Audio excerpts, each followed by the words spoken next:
અને આમે આ રાજપરા મારા જ પરગણાનું ગામ છે ને, નીલમબાગમાં તમારા દેવળ બંધાવું કે રાજપરાના પાદરમાં બંધાવું, તમને ગમે તો અહીંયા હું તમારા દેવળ બંધાવીશ અને તમને હું હોંશથી હવા કળશીની લાપસી ધરાવીશ માતાજી. પણ અમારા રાજકુટુંબનું અને અમારી પ્રજાનું આ ભાવેણાના હિમાડે બેઠા બેઠા બધાયનું ધ્યાન રાખજો હો માતાજી.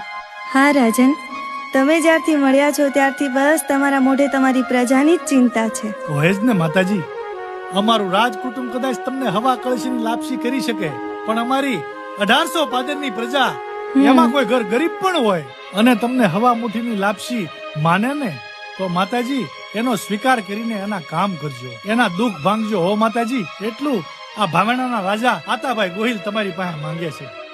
તો મારું પણ તમને વચન છે. વચન?